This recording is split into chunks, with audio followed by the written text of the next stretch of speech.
Yesterday, Wednesday, 7th of August, it had been suggested that there would be a host more of the recent riots that have rocked the United Kingdom in a number of cities across the country. In the event, large numbers of counter-protesters took to the streets and only relatively tiny numbers of anti-immigrant protesters. Is that the end of the riots? It certainly seemed that the spectacle of rioters getting their time in court at super speed, many of them going to prison for lengthy jail terms, has brought the awareness of consequences home to some of those people who would have been tempted to go out. It hasn't, of course, stopped the online rows, which have included the frequent accusation that Britain is the home of so-called two-tier policing. The argument is that protests by white people against immigration are being policed much more aggressively than, for example, Muslim or left-wing protests.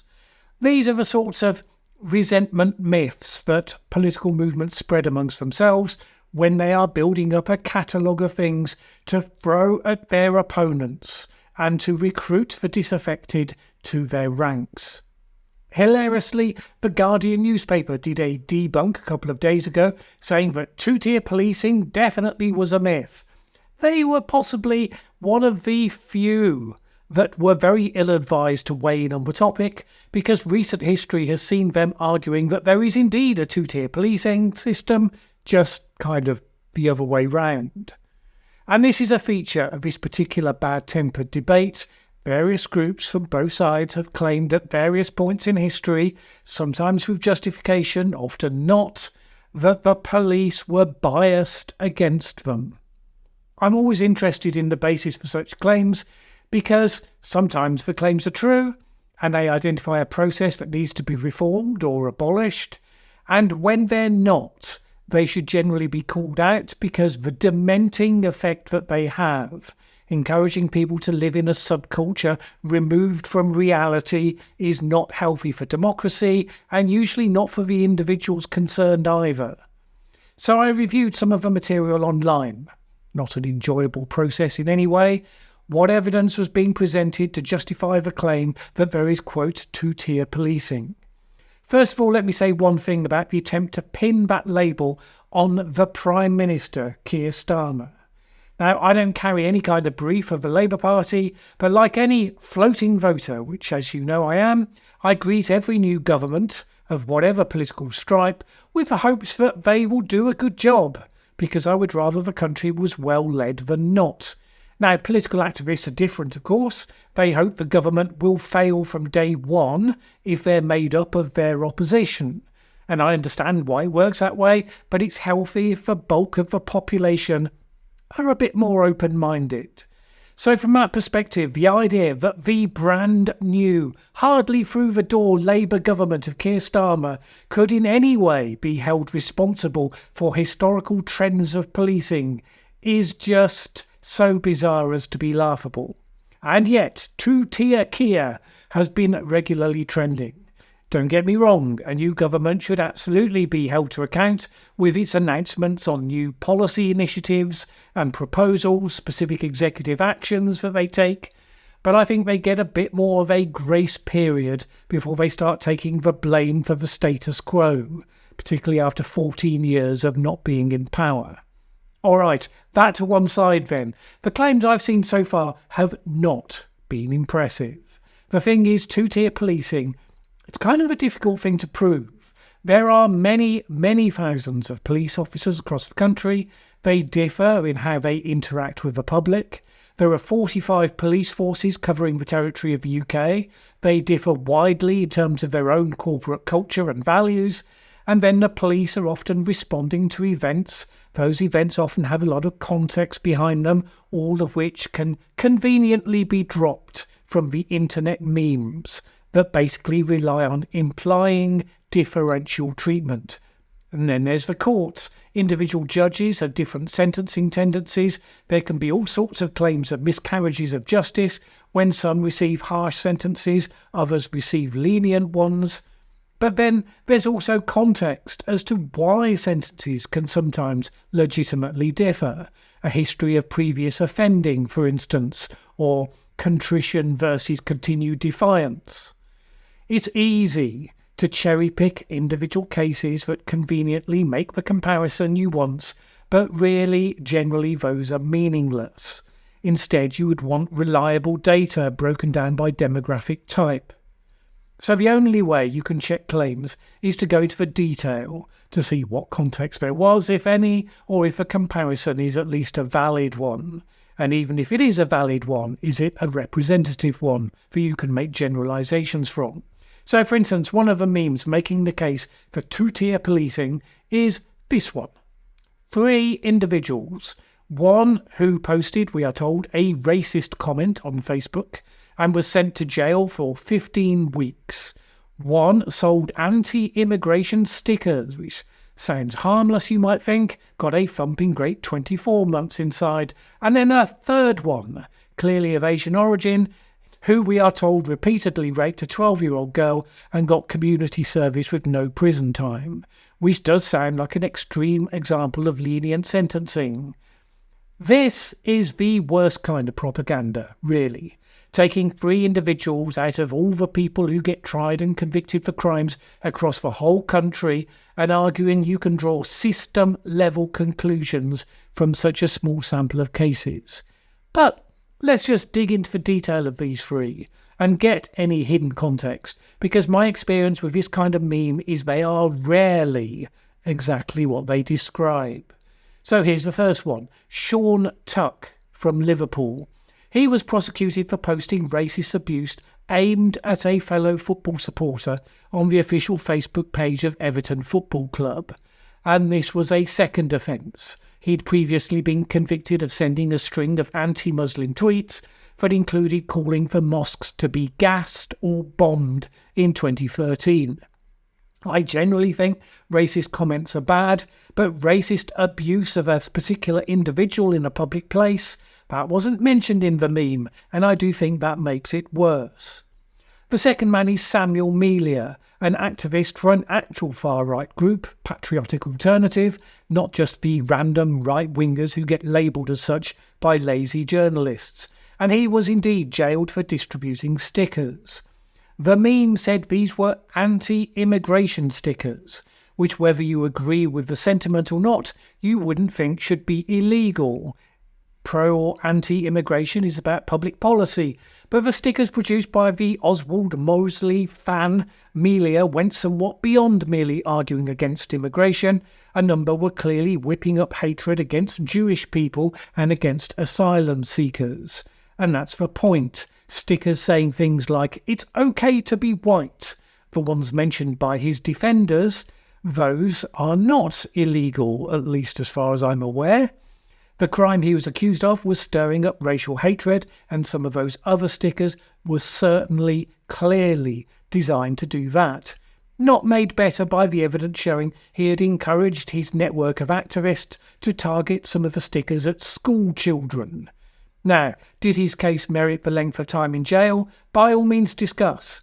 But this was certainly beyond just randomly abusing someone on Facebook. It was organising a network of activists to spread posters inciting racial hatred. So you can see why a judge might have seen that as a more serious offence. You might disagree. Certainly Brendan O'Neill of Spiked magazine wrote a piece defending what Melia had done as free expression.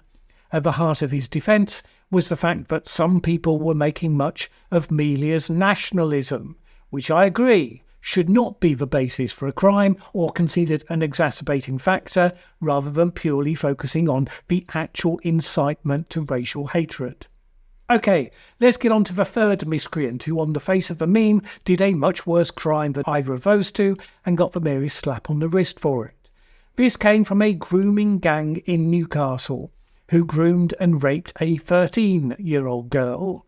And immediately we see the issue here. The lead instigators of this crime, 2 brothers, Omar and Mohammed Badreddin, were indeed sent to jail. One for 18 years, one for 13 years. You would generally say those sentences are in the ballpark for what you would expect to see for that sort of crime. A third member of the gang, Hoseifa Alaboud, who had taken part but had been a lesser participant, he got 5 years jail. But what about our pictured miscreant? Or he was the fourth of the group, Al-Swami. Swami was just 15 years old at the time of the offence.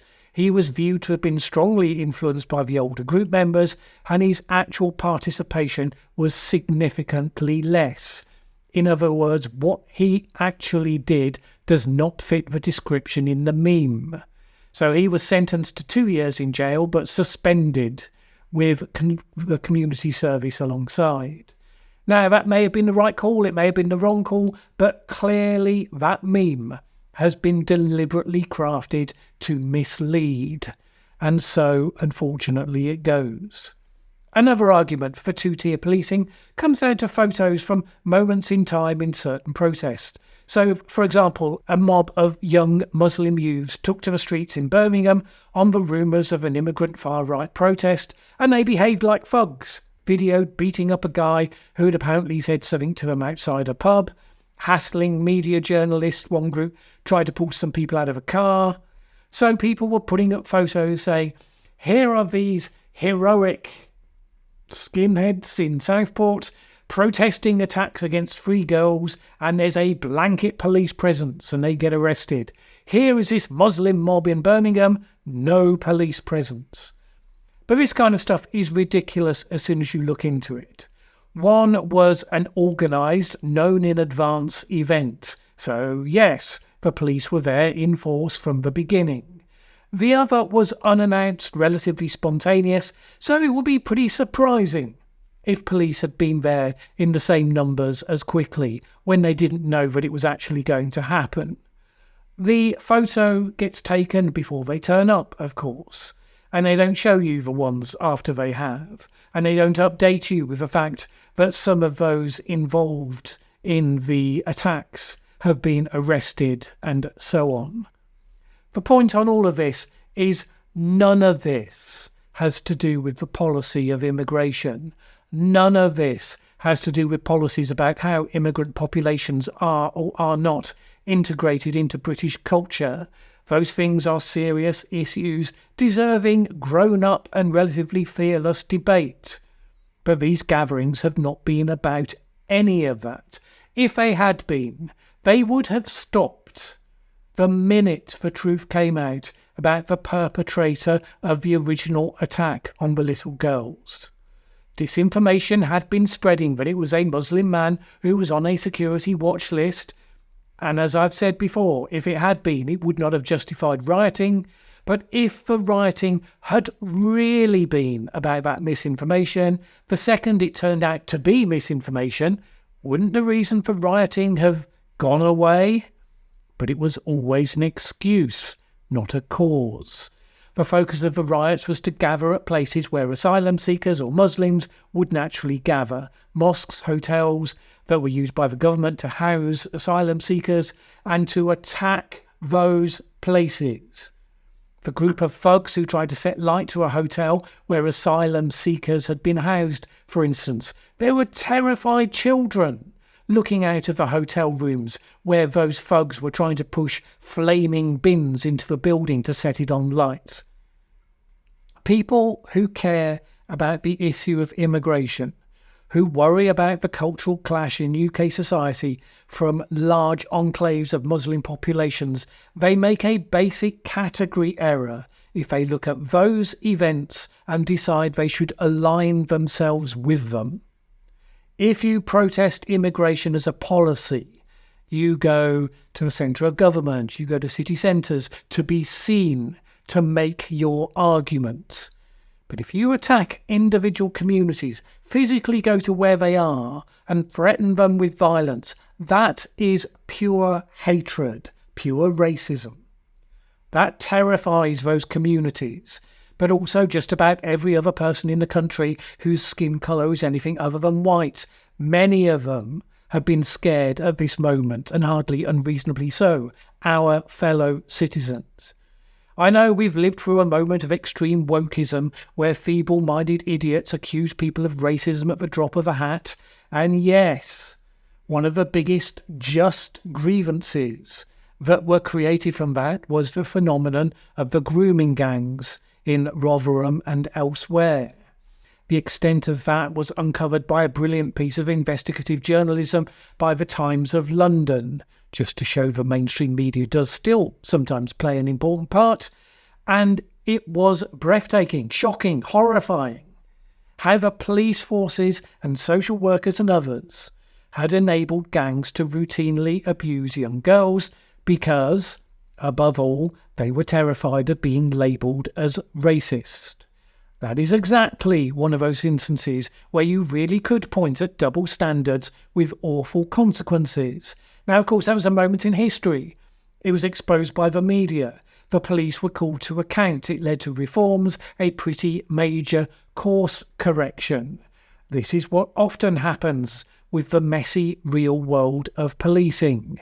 It is often reactive. It is often reflective of the values of society, and yes, it can, for a time, go off the rails. Personally, I'm not happy with the current standard of policing in the UK. It has nothing to do with so-called two-tier policing, more that the police have largely given up on investigating large numbers of petty crimes, meaning that such things are being done with relative impunity. So yes, nobody's really arguing the police are perfect. There should be vigorous debate about how to improve and make the application of justice more consistent in the UK.